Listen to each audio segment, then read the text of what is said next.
أعوذ بالله من الشيطان الرجيم بسم الله الرحمن الرحيم إن الله وملائكته يصلون على النبي يا أيها الذين آمنوا صلوا عليه وسلموا تسليما صدق الله العظيم اللهم صل على محمد وعلى آل محمد كما صليت على إبراهيم وعلى آل إبراهيم إنك حميد مجيد اللهم بارك على محمد وعلى آل محمد كما باركت على إبراهيم وعلى آل إبراهيم إنك حميد مجيد. نن زمونږ موضوع ده د پیغمبر علیه الصلاۃ والسلام پیدایش، نوم کې خودل او د تربیت ابتدا. سیرت نگار لیکي چې پیغمبر علیه الصلاۃ والسلام د عام الفیل په کال باندې په 571 عیسوي کې د ربیع الاول په میاشت کې پیدا شو. کله چې پیغمبر علیه السلام پیدا شو نو مور بی بی آمنه خپل نکاح حضرت عبدالمطلب ته اطلاع ورکړه چې نوسی پیدا شو. عبدالمطلب دا نوسی ځان سره کو بوتلو بیت الله ته او الته د نوم محمد کې هوت. د پیغمبر علیه السلام په دې ابتدایي کې مونږ د پاره سلور خبرې دي. په سلور خبرو به مونږ خبره کوو. لومبني چې پیغمبر علیه السلام کله پیدا شو نو پیغمبر علیه السلام یتیم و. دویمه خبره کله چې پیغمبر علیه السلام پیدا شو نو مور اطلاع لومبني خپل نکاح عبدالمطلب ته ورکړه. او دریمه خبره عبدالمطلب د خپل نوسی بیت الله ته بوتلو. او څلورمه خبره چې نوم یې ورله محمد کې هوت. نن چې موږ په خپل معاشره کې ګورو د کم ماشوم چې د پیدایش نه مخکې پلار وفات وي یا د پیدایش نه پس د بلوغت نه مخکې د هغه پلار وفات شي یا یې مور وفات شي نو خلک په هغه ډېر افسوس کوي. نو موږ چې د پیغمبر علیه السلام د سیرت ته ګورو نو لومبنۍ خبره دا ده چې کله پیغمبر علیه السلام پیدا شو نو یتیم و. پلار یې د پیدایش نه مخکې وفات شوی عبدالله. نو د دې خبرې باندې زموږ ایمان دی چې دا کائنات د الله تعالی دی. دا کائنات الله تعالی چلی او په دې کائنات د هر چا نه زیات الله تعالی پوهیږي. بعضې کارونه د الله تعالی وي او بعضې کارونه د انسان وي. الله تعالی خپل کارونه کوي او انسان له پکار داري چې د الله په کار باندې اعتراض یا حیرانګي نه کوي بلکې انسان خپل ذمہواري پوره کوي. ځکه چې قرآن مجید د حوالې سره فرمایي چې لا یکلف الله نفسا، انسان په هیڅ چا باندې د هغه الله تعالی په هیڅ چا باندې د هغه د وس نه زیات تکلیف او مشکلات او بوج نه اچي. یا الله تعالی فرمایي په قرآن کې چې ان وان الله ليس بظلام للعبید، الله تعالی په هر بنده باندې هیڅ قسمه ظلم نه کوي. خپل بنده باندې الله تعالی د اویاو میندو نه زیات مهربانه دی. نو دا داسې نشي کېدی چې الله تعالی په دې خپل بنده په دې ماشوم باندې نه خفه کېږي یا په ظلم کوي چې د پیدایش نه مخکې د ده نه پلار والي. او دا د الله تعالی نظام دی. قرآن کې الله فرمایي تؤتي الملک من تشاء وتنزع الملک ممن تشاء وتعز من تشاء وتذل من تشاء بيدك الخير انك على كل شيء قدير. الله چاله وغواړي بادشاہي ورکي، چانه وغواړي واخلي، چانه وغواړي عزت ورکي، چانه وغواړي واخلي. دا د الله نظام دی والله چلی. یا قرآن کې الله تعالی فرمایي چې یخلق ما یشاء یهب لمن یشاء اناثا ویهب لمن یشاء ذکورا او یزوجهم ذکرانا واناثا ویجعل من یشاء عقیما انه علیم قدیر. الله فرمایي پر قرآن کې چې الله وغواړي چاله زامن ورکي، وغواړي چاله لوریانې ورکي، وغواړي چاله زامن او لوریانې دواړه ورکي، وغواړي چاله سره اولاد نه ورکي. دا د الله تعالی خوخه او مرضی ده. او یا وغواړي د چا نه پلار واخلي یا وغواړي د چا مور او پلار دواړه وفات کړي. نو دا الله تعالی خپل نظام په خپله چلی او په هر کار کې یو حکمت وي. خو د انسان علم ناقصه دی، کمزور دی، هغه د دغه حکمتونو نه نه خبر. اوس یو ماشوم یتیم پیدا شو، لکه پیغمبر علیه السلام یتیم پیدا شو یا زمونږ په معاشره کې یو ماشوم یتیم پیدا شو نو څه به کېږي؟ زیاده سے زیاده کو د یو ماشوم پلار وي نو دغه ماشوم دغه پلار د خپل وس او استطاعت مطابق زیاده سے زیاده دله به ښه خوراک ورکړي، ښه علاج به وکړي، ښه جامه پیزار به وکړي، د رحم په بړستن او بستره کې به سملی، ښه ادارو کې به تعلیم وکړي او زیاده سے زیاده د دغه ماشوم نه به ډاکټر جوړ شي یا یو لوی افسر به جوړ شي. خو موږ ګورو په تاریخ کې بیا د دغه خلکو نمونه نه وي، نه به چېرته د یو لوی بیوروکریټس نوم په تاریخ کې وویني، نه به د یو ډاکټر. الله تعالی چې د چا نه په دنیا کې کار علي، نو د ړومبني نه الله تعالی په هغه سخت راولي. او کله چې دغه ماشوم خصوصا یتیمو د وخت زمانې سپیړې ووي او مشکلات وویني، نو دغه خلکو نه الله تعالی بیا په آخره کې داسې کار والی چې دغه خلک د قومونو، د ملکونو، د خاندانونو تقدیرونه بدل کړي. دغه خلک په معاشره کې ډیر لوی کار وکړي، ځکه چې په کوم انسان په دنیا کې سخت نه راغلی د دې هیڅ قسمه معاشرې سره کنټریبیوشن نشي کولی، څه لوی کار په ژوند کې نشي کولی. مونږ ګورو چې زمونږ نظر ناقص دی، زمونږ پوهه کمزورې ده. مونږ دنیا ته چې څه په کم نظر ګورو هم مطلب دی هغه، حالانکه قرآن کې الله تعالی فرمایي چې تاسو وګورئ د اور کار دی سوځول. الله تعالی چې کله ابراهیم علیه السلام په اور کې واچولی شو، نو الله تعالی په هغه اور کې بچ کو، اور نه د سوځېدو هغه طاقت ختم شو. د اوبو کار دی غر کول، موسی علیه السلام الله تعالی په دغه اوبو کې بچ کړو. مونږ وګورو مې چې یو کار یو سیز اخري ختم کی، حضرت یونس علیه السلام الله تعالی د مې په خېټه کې وساتو. مونږ وګورو چې یو سړی خوراک نه کی د لوږې نه مري، او اصحاب کهف په قرآن کې الله فرمایي چې 309 کاله هغوی بغیر د خوراک نه الله ژوندي وساتو. حضرت عزیر علیه السلام 100 کاله الله بغیر د خوراک نه ژوندي وساتو. نو الله تعالی نظام د اسباب محتاج نه دی، دا د الله نظام دی او الله تعالی چلی. بیا د دې یتیم بسکی کی مثال په تور کو یو سړی یتیم شو، نو قرآن هغه باره کې ذکر کوي چې پرس کې یو سړی مې یتیم وي. نو په سوره کهف کې الله واقع ذکر کوي د حضرت خضر علیه السلام او د حضرت موسی علیه السلام. فرمایي چې په وجد فيها جدارا يريد ان ينقض فاقامه، چې موسی علیه السلام او خضر علیه السلام په یو لار روانو، نو الته په هغه کلي کې یو دیوال ولیدو، یو کور ولیدو چې هغه دیوال را پریوتو. نو حضرت خضر علیه السلام او موسی علیه السلام هغه ټیک. موسی علیه السلام ورته وایي زه پوه نه شوم چې بغیر څه د مزدورۍ او د عوض نه تا دا دیوال څنګه ټیک. نو خضر علیه السلام ورته بیا فرمایي واما الجدار فكان لغلامين يتيمين في المدينة وكان تحته كنز لهما وكان ابوهما صالحا فاراد ربك ان يبلغ اشدهما فيخرج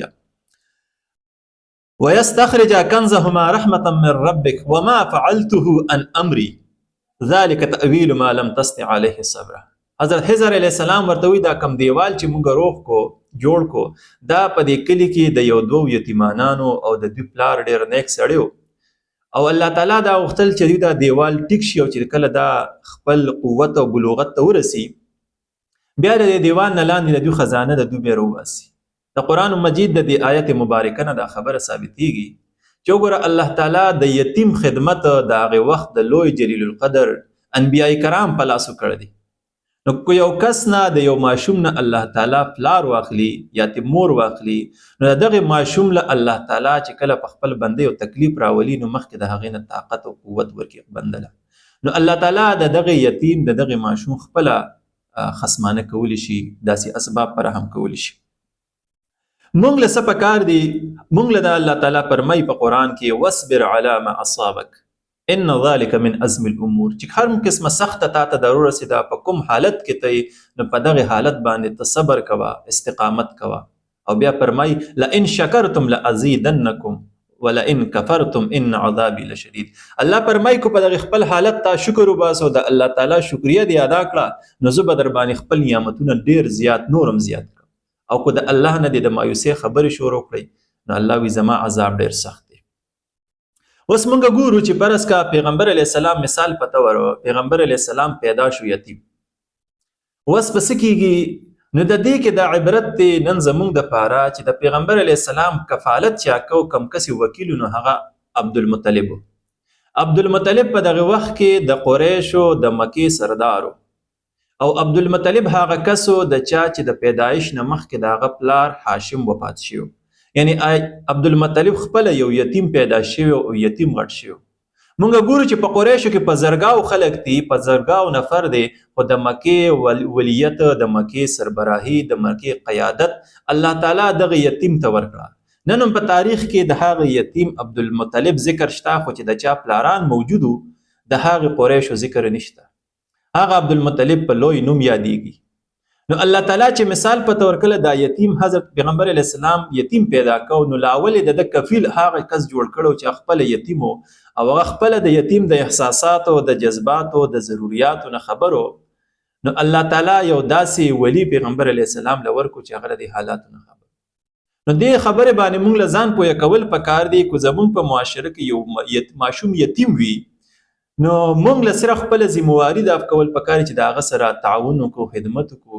نور دا د الله نظام دی او الله چلی.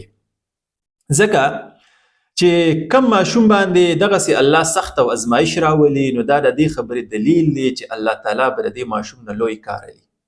لکه مونږ وګورو چې کله یو سونا په اور کې نه سوځول شوی او سونار هغه په سټک نه والی، نو د هغې نه ټیکه جوړیږي او نه د ناوې په تندي سجاویږي چې ټوله دنیا د هغې په تماشې. کومه سونه چې په اور کې ونه سوځولی شي او سونار یې ونه وي په سټکونو باندې، نو هغه اهمیت نه وي په معاشره کې د هغې سونې. دغسې کم انسان چې د معاشرې په سختې ونه وخي، نو دغه په دنیا کې لوی کار نشي کولی. بله مونږ ګورو بیا په دې کې چې کله پیغمبر علیه السلام پیدا شو، نو بیبي آمنه رضی الله تعالی عنها لومبني خوشخبری او زیری د د نیکله عبدالمطلب لولیک. د دې نه موږ له دا زده کول پکار دی چې په دغه وخت کې چونکې د پیغمبر علیه السلام ولی او سربراه خپل پلار عبدالله وفات شوی، ولی او سربراه نیکه عبدالمطلب. نو په دې معاشره کې موږ له دا پکار دی چې کله یو ماشوم پیدا شي، لومبني اطلاع د هغه ولی او سربراه له ورکول پکار دی. دا سینا چې دغه ماشوم بس د چا په لاس ورلی، نو ابو له ګوټي ورکی، ابي خصمانو کی، ابو له نوم کی دي. نه، د پیغمبر علیه السلام ژوند موږ ته دا ښیي چې کله یو ماشوم پیدا شي، د خلکو ذمہواري او ریسپانسبیلیټي دا ده چې د هغې اطلاع د هغې ماشوم کو زنانه یو کو نارینه د هغې اطلاع د هغه ولی، سرپرست او وکیل او مشر له ورکړي شي، کوم چې د ذمہ دار دی. درېمه خبره مونږ ګورو چې عبدالمطلب د خپل نوسې واغستو، خانقابې ته بوتلو. په دې کې زمونږ دپاره دا دی او حدیث مبارکه کې یو مفهوم هم دا دی چې کله یو ماشوم پیدا شي، پکار دا ده چې دغه ماشوم مونږ د الله کور ته بوزو، د الله کور نگران علماء کرامو ته بوزو، باکردار او پاکو خلکو ته بوزو، صلحاو ته بوزو، چې د نیک سړي دغه ماشوم لا ګوټي ورکي او دغه ماشوم لومبني خوراک د دغه نیک سړي د لاس نشي. دا سینه چې هر سړی راځي او دغه ماشوم له خپل کې خوراک ورکوي. نو د عبدالمطلب د دغه فعل نه د پیغمبر علیه السلام د ابتدایي ورځو نه مونږ دا خبره زده کوو چې کله یو ماشوم پیدا شي، نو پکار دا ده چې لومبني خوراک هغه له د الله په کور کې، په مسجد کې، یا چېرته د نیک سړي په لاس ورکړي شي. څلورمه خبره مونږ ګورو چې عبدالمطلب کله دا بچی بوتلو خانقابې، دا نوسې بوتلو خانقابې ته، نو په خانقابه کې د نوسیله نوم کې هودو د محمد. عرب حیران شو، د مکې خلک حیران شو چې دا محمد خو دوی مخکې نه اورېدلی.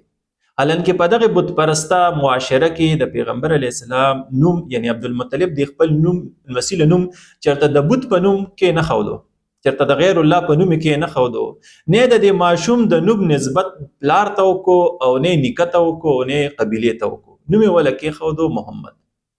د بدقسمتۍ نه نن چې مونږ ګورو خپل معاشرې کې ماشوم پیدا شي، د پلار کوشش وي چې خپل دغه نوم د خپل نوم سره وتړي، کوجینې یو کو هلکي. د مور ځان له خواهشات وي، بیا د بعضې خلکو دا خواهشات چې د دې ماشوم د نوم سره د پلار نوم هم یوځای شي، د نیکه نوم هم یوځای شي، او د بعضې خلکو دا خواهش چې د ماشوم د نوم سره د پلار نوم هم د نیکه نوم او سره د قبیلې نوم هم یوځای شي، نو هغې ماشوم پسې یو لوی نوم وتړي. د پیغمبر علیه السلام د دغه نوم نه، د عبدالمطلب د دغه کردار او د دغه فعل نه مونږ دا زده کوو چې ماشوم به خپل نوم په خپله جوړوي. ستا ذمہواري دا ده چې ته دغه ماشوم له ښکلي نوم کېږدي. پیغمبر علیه السلام حدیث مبارکه هم دا دی چې خپلو بچو له ښکلي نومونه کېږدي.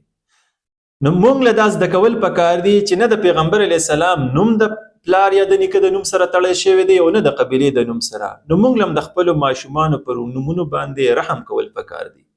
دویم د پیغمبر علیه السلام د اولاد د لوریانو نومونه که موږ وینو نو هغه فاطمه بنت محمد کیدی شي، رقیه بنت محمد کیدی شي، لیکن فاطمه محمد، رقیه محمد، کلثوم محمد نشي کېدی.